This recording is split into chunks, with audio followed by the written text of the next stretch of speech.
Man, what's good, YouTube family, man? This your God Bless One. Thank you for watching another episode of I Smoke Hip Hop. And man, I want to talk about, man, something serious, man. Like, well, not serious, but I wanted to talk some positivity today in this video, man. I know I got so many videos, sports videos, movies, beef videos, all type of crazy this and that videos, rap videos, but this video I wanted to talk about something, and this video is not to offend anybody. I know the dislikes are going to be crazy just on the title, and I know people love always being offended, and that's just crazy to me, man. We got to stop being sensitive. This video is more of a joy for all my melanated people and even people in the world. This video is basically to talk about, man, why I love being Haitian. And it just, see, even saying that, man, put a smile in my damn eyes, man, and the feeling I get in my heart, man. This video, man, like, you got to understand, man, like, I'm in my 30s now. All my life growing up, I seen, like, first of all, I love being black. That's first, then this flag. Let's get that out the way before people think, oh, I'm using this to divide. No, I love being a dark Israelite, whatever doctrine you go by, basically the original. In fact, I wish I was dark as this t-shirt, telling me I have an abundance of melanin in me, and that strength and power. So let's get that out the way. No division here. But I'm talking about the history and the lineage of the so-called Haitians, the tribe of Levi's. I love being Haitian specifically because it helped me throughout my life, and even being black too. I'm gonna do a video too why I love being black, but I have to talk about why I love being Haitian. I just remember growing up as a kid in the 80s. You know, I was born in 1984. Growing up as a kid in the 80s, man, it was rough, man. Like, first of all, the racism was crazy as hell, man. You had to deal with everybody not liking you. You had to deal with white people. You got policemen when I was only 7 years old walking in the street. Yes, back then, we walked everywhere, even at that age. I don't know why kids are so, nowadays, it's like kids are so dependent on their technologies. That's why so many of them getting hit by cars and all that. But I remember cops trying to like spit at us at a young age like that, and you're not really able to do anything about it. But so I was introduced to racism at a young age. I knew about the eccentrics of the world before I was supposed to even know about it, and I actually love that type of upbringing. And I just can remember cops doing that. I remember certain white teachers, because my mom made sure we go to certain white schools as well. And I remember those teachers, some of the most racist things they said. Maybe they thought because I was a black male, I was too dumb to understand what they were saying to me. And subjectively, I choose not to say nothing based off my mother and father. They were so proudful in education that if I even told them that happened, I don't know if it was that they wouldn't believe me, or if it's more they would feel ashamed that thinking that their kid is being disruptive in class or something. So I was like, I'm just not gonna say nothing. So anyways, I remember the Hispanics people trying to like throw jabs. You're a dirty Haitian, you're dirty this. It was never the word black, it was always you're a dirty Haitian. And all the way to my black brothers and sisters, I remembered like, I didn't really think there was a difference, and I still don't see a difference between black Americans or black Africans or black, you know, Haitians. But I remember growing up, and it would be like the Africans will act kind of different from us. Then it would be like the black Americans will kind of be way different, as far as they'll let you know if you get in a heated fight or something, it would always come back to dirty Haitian. And I remember even Jamaicans would tell me things like, oh man, you people are at the bottom, you guys are bottom feeders. You'll get all that was going on during those time frames of me growing up. So I've always seen just a hatred with this Haitian thing, and that's the thing that always made me research Haiti as a kid. It was just like, damn, nigga, you're a dirty Haitian, you feel me? It was to the point, man, like black Americans, kids growing up with, we had this thing, I think it started in 1991, and it probably stopped in 1999 or 1998, maybe 1999, but it was this, where you took each other and you go, shake my hands, congratulations, you're a Haitian. It was a diss, like they would say this all the time. Then they would call us cat eaters. I'm not gonna lie, I'm pretty sure some Haitians eat cats. Just like any other world you go to, there's certain foods certain people eat, and you're going, I wouldn't eat that. But does that mean the entire race down there eat that? But they'll literally signify you and then dignify you and then devour you by ridiculing you and calling you a cat eater, even if you don't do that at all. And they had a song, I can laugh about it now because I'm grown. Like, I don't take this shit serious no more because they made me the strongest guy I know. But I remember this song went like, Meow meow meow meow meow meow meow meow meow meow meow meow meow. Like that shit, like back in the days, it didn't make me tear up or nothing. It just made me want to fight. But now, like I could laugh at it. And they had this other thing because a lot of the Haitians, like we didn't grow up rich or nothing like that. So if you seen a poor American kid, there was always that Haitian kid who was even more poorer. And so some of the shoes we went to wore was thrift store shoes, and we wore that one pair for the entire school year.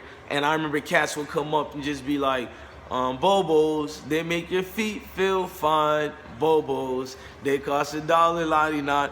But the thing about it, that why I love being Haitian, is that I never felt like an embarrassment. I've never felt like ashamed to be a Haitian. I never went, you know what I'm saying, like, damn, man, why they doing this to me? Because growing up all my life, I was one of those lucky Haitians and even black men, because I learned about black people's history over the years.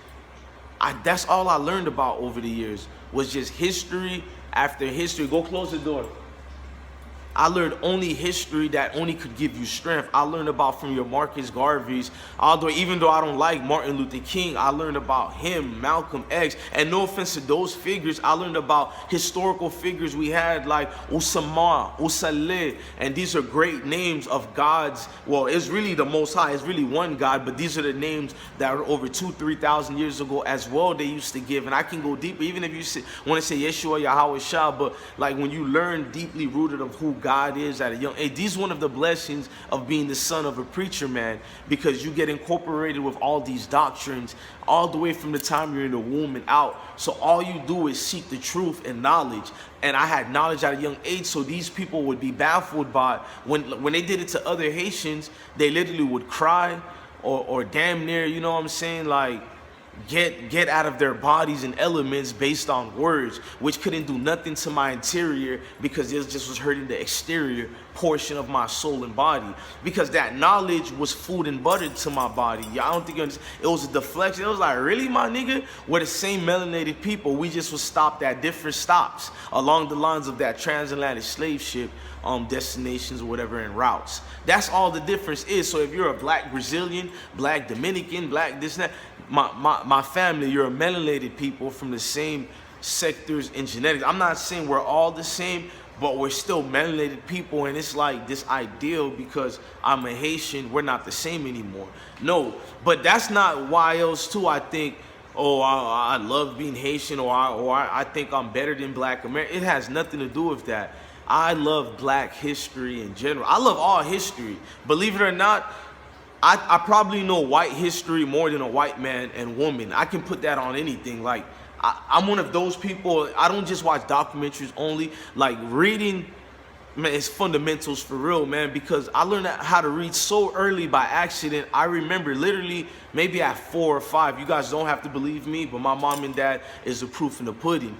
Like, when you read by accident in newspapers and what's going on, and you already know that, it's like, whoa, a burst of life coming in the air. So when I started reading about the Haitian history, the revolution of it and how it began and started, you learned about the Makandals. You know, Makandal, he was this guy, he had the spirit in his soul in him. He was so mad. You guys got to remember, we defeated the French and the Spains.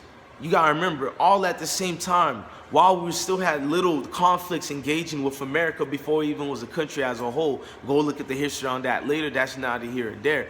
And it was like, damn, we're going through all these structures of this fight for something that was greater, because they didn't fight for the so-called Haiti. They wanted to go back to Africa. You guys see what I'm saying? The West Banks of Africa, whatever, where they were stolen away from. They wanted to go there. And Makandal was one of these people who believed if we die, our spirit and body goes back to the motherland. That's what he believed in. So they had no fear of dying, and he put that in them. And he told them, when we kill all these French and Spain soldiers who put us through this and are enslaving us or whatever, they'll, after those people kill them as well, they'll come back as mosquitoes, bite them, and give them a disease that'll probably wipe out most of them. And that happened already, where a plague like that happened of mosquitoes, giving them all type of malaria and disease that they couldn't even handle.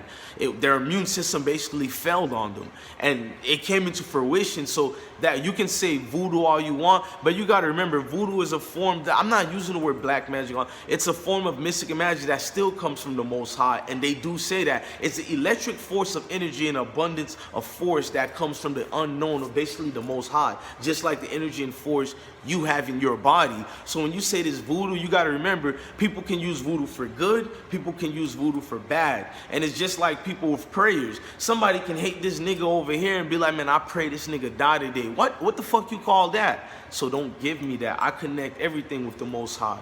I'm different. So all these people were connected with the Most High so strongly, they didn't have fear of that bullet. They didn't have fear of the machetes at them. They didn't have fear of the cannons. Like these generals of these French armies and these Spanish armies was blasting cannons at these guys. They had nothing but a machete and hope in their hearts, and they ran towards that with the known fact that they'll die. And guess what? They killed and wiped out, like over 20,000 something of them died with Makandal. But guess what? We didn't get our revolution then too. It got put to a stop right there. But just doing that alone, it raised the seed. So now you got all these group of people that are raised up now, and like, I got the spirit in me. So on a secret day, Toussaint Louverture, well, I don't give a lot of respect to, well, I'm not gonna downgrade Toussaint Louverture right now on this video, because I'm giving love right now, because the person who I love the most in the story of Haiti is Jean Dessalines. That's where I'm cut from. But my last name is Toussaint, and I'm pretty sure our last name is Toussaint because of Toussaint Louverture. So I have to give respect to the intelligent general he was, so I'm not gonna get in on him right now. That's another story for another time. But Toussaint frees these slaves' minds by giving them a strategic maneuver in how we can do this. And when that worked, it gave hope and joy to the people, but they still didn't get their revolution. And then Jean Dessalines did what he did. Then we got the total revolution. And it still was an unstable country after that. There's many other generals that they never talk about that we'll talk about on another video, but I don't want to make this a long duration of just talking about specific people. That's another video. But that's why I love Haiti. That gave me hope. It gave me structure. So whenever I got in fights in the streets, whenever I got strength, I thought about, damn, these slaves ran at cannons, knowing there was no hope, there was no future. They just ran towards it with just, man, I don't care if I die. Dying is better than living like I'm dead already. I even kudos to the slaves in America who did the same thing, to the ones who even did that in anywhere. I don't care. I'm gonna give you guys a bombshell. I don't care if you're even white. If you fought for what you thought that was unjust and unright, and you wanted your say-so and being a man and woman in this world, man, I commend you. Salute to you, man. I would never hate on anybody for that. But my thing is telling you why I love being Haitian. That was my strength as a kid growing up. I felt like if they're going to make me different, then I need to embrace different. I need to love different. And being different has always been part of my life. It has always shaped and molded the man I am today, the great father I am today. I don't want to just say I'm the great husband in the world, because I have up and downs, but the most loving husband in the world, at least from what I feel, and the most loving family member, friend, etc., because I'll go out my way to help those, you know, I care about. And I feel like that strength of being, oh, a Haitian, like, yeah, nigga, I'm a fucking Haitian, like, but at the same time, I never separate that from I'm a melanated nigga first. So the first mentality I have is not that I am a Haitian away from my brothers who are in Brazil, my brothers who are in America, my brothers who are in Africa, Australia, because we're all over the world. Don't let them fool you. Don't let these niggas fool you. Anyways, but all that, so that ain't what I'm saying over here. I'm just more saying the story of Haiti. So even if I wasn't Haitian, because I learned the history of Haiti, I'm proud to know that. So that's why I'm happy to be a Haitian. Y'all dig what I'm saying? And that's why I wanted to break that down, man. Just the strength I get from feeling every day, you know what, man, I'm a Haitian. And it's Toussaint is tatted along with the lines of Haitian strong. That's during the earthquake when it happened. Although my first tat ever was Haiti, and then the Africa tats I got. So I'm a spirited brother, and certain things like that saved my life. And this flag over here has been the flag that saved my life. So I wanted to share that with you guys, man. Like, share, and subscribe. I'm your boy, Blessed One. Thank you for watching another episode of IsmokeHiphop. Always remember, stay blessed and let your kids stay blessed. And always remember, live life to the fullest. Life is nothing if you don't make life something. Peace, y'all.